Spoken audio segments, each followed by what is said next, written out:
There's one movie I don't really know how to talk a lot about because I found it very strange. Which one? The Zone of Interest. Ah, yes. Let's talk, because I saw that yesterday. Yeah. You didn't like it at all, right? No. Because you didn't tell me, but you hinted at that you gave it like a super low score. Oh yeah, I gave it like a 1. Okay. If even that. I give it a half star. Jesus Christ, okay. It's not pretty, first of all, so it's not fun to look at because it's all very grey. Yeah. There's this horrible background noise of people dying constantly, which just irks me enormously. That's the point, though. Yeah. I don't really understand what it's trying to say, if I'm being honest. And it's not because it's in German. I had subtitles. Yeah.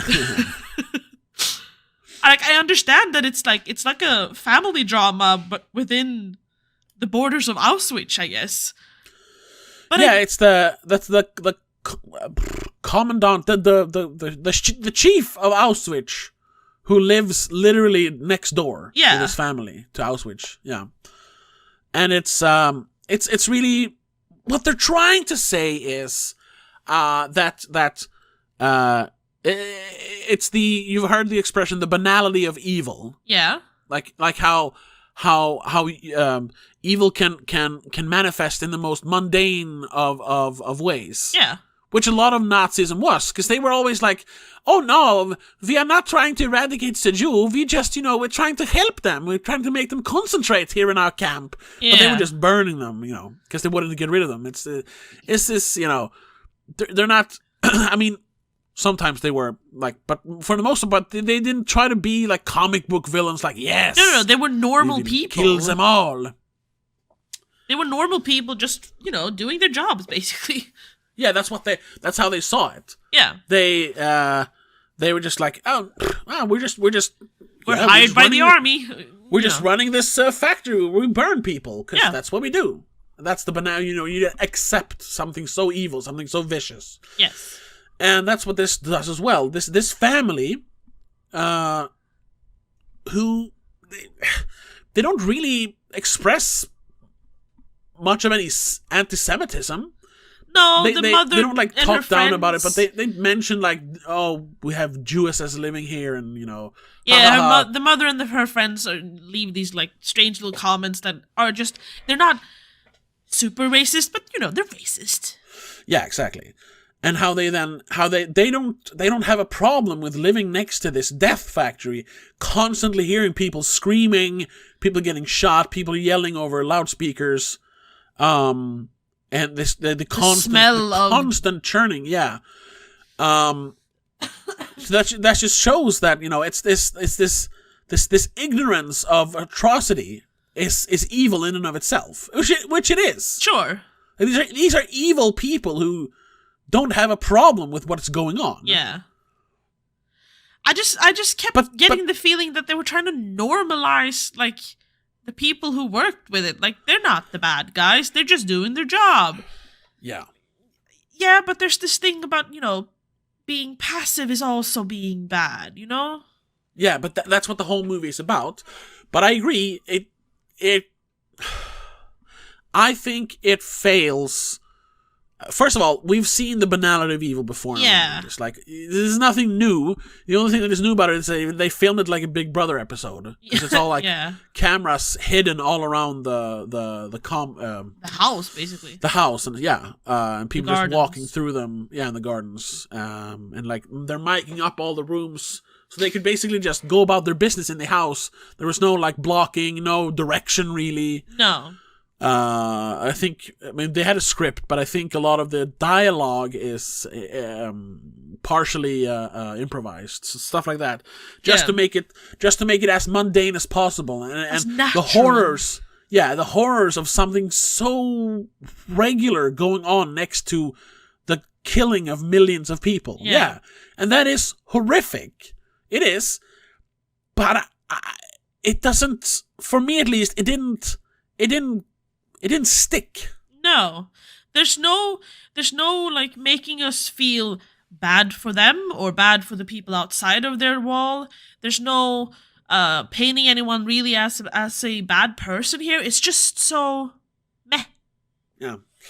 And I know a lot of people are like, even towards the end when the father starts coughing up black stuff, and I'm assuming he developed some sort of sickness from all of the bad stuff he did. I don't know, chemicals and whatever. We still don't feel bad for him. We still don't feel like, oh, he deserved it. There's nothing. It's just, oh, he got cancer or something. I don't know. Yeah. What I wrote, because I think it sums it up pretty well. I want to read some of the other reviews though, because a lot of people I saw one guy, Thomas Flight, who's not a YouTuber. We'll get to that because he was very affected by it.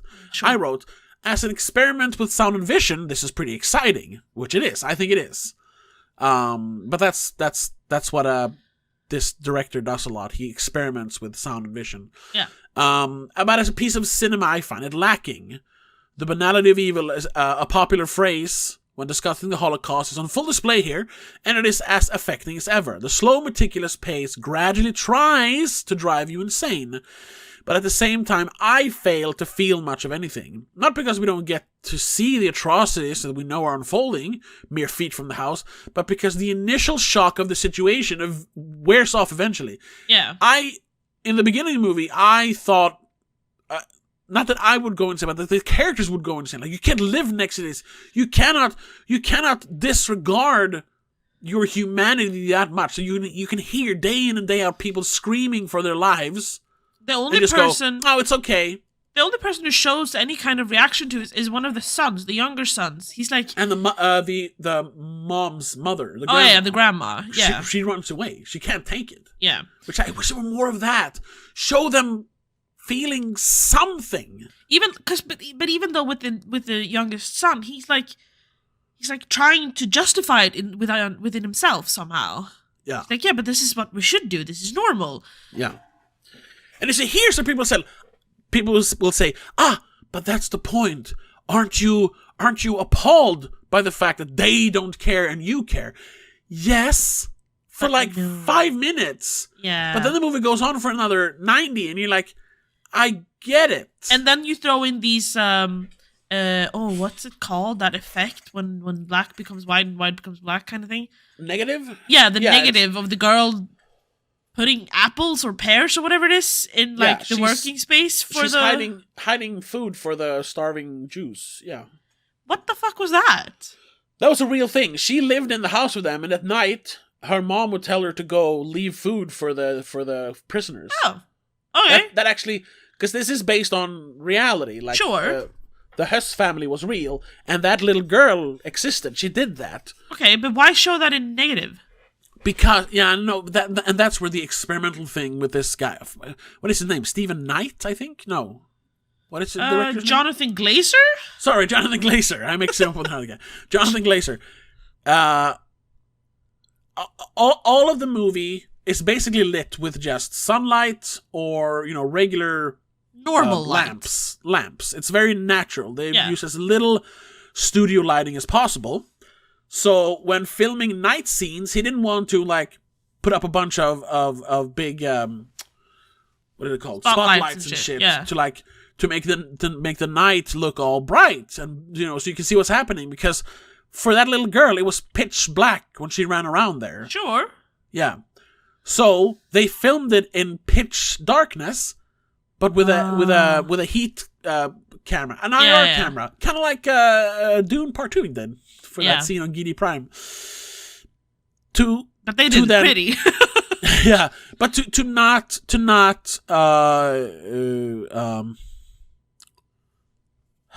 make it feel artificial. Sure. To show how dark it really was for her.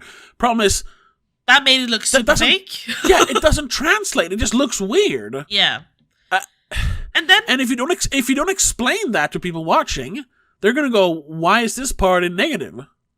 Yeah, which they won't. A regular person won't go, "Oh, I understand." They want to show how dark it really is without shining a light on the character. No, I didn't get that. I'm the normal person in this case. I didn't understand it. I just thought this is some weird ass artistic installation inside of all of it. All of a sudden, This is the antithesis of American fiction, where this is not very approachable No. for everyone. This is very, very experimental, to its detriment, I think.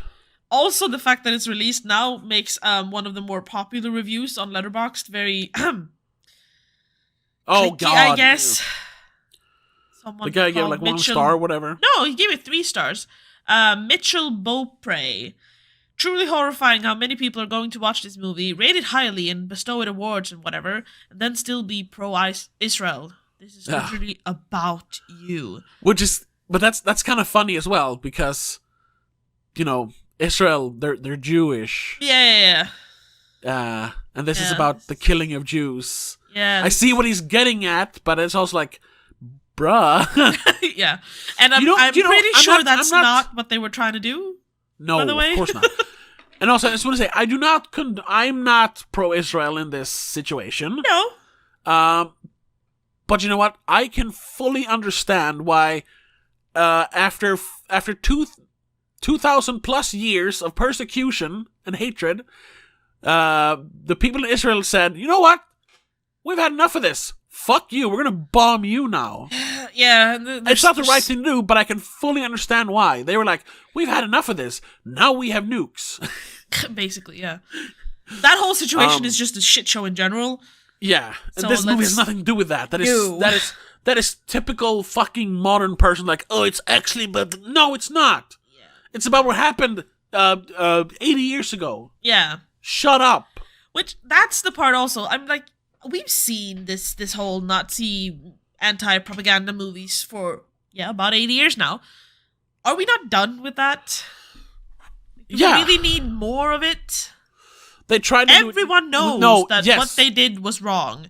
We know, but that is one of those things where we need to be constantly reminded so we do not repeat it. Sure. That is why we have history, you know. Yeah, but we're reminded in other ways. Can we not make movies about other stuff now? I don't think it's a problem that we're reminded through a film. I'm fine with that. I just think that this one didn't work. Yeah, maybe that's why I'm at least not for me. Because it didn't work. I wrote this as well, after I said that the shock of the situation wears off. If this was some kind of interactive exhibit at a museum where you could walk through the house and maybe even sit down and drink coffee in the garden, all the while hearing the factory noises mixed with the screams and gunfire, and maybe even smell the smoke, because everything must have been covered in soot. Yeah, that's why we have this one scene where the mother, like, closes all the windows and pulls in the laundry because it's gonna be dirty by the smoke. Also she closes the window to not hear it. There's constantly, because they have all the windows open because it's summer, but you know, when they have a conversation they always close the windows. Those are the little details that people love. But imagine you can hear that. That would be powerful. That would really make you feel. Yes. As a movie though, it didn't work all the way for me. No, but, exactly. I didn't dislike it. Once again, this is a 3 out of 5 for me. I think it's a good movie. I just think it would. No, it's a good experiment, not a great movie. I think it's a bad movie and a failed experiment, if I'm being honest.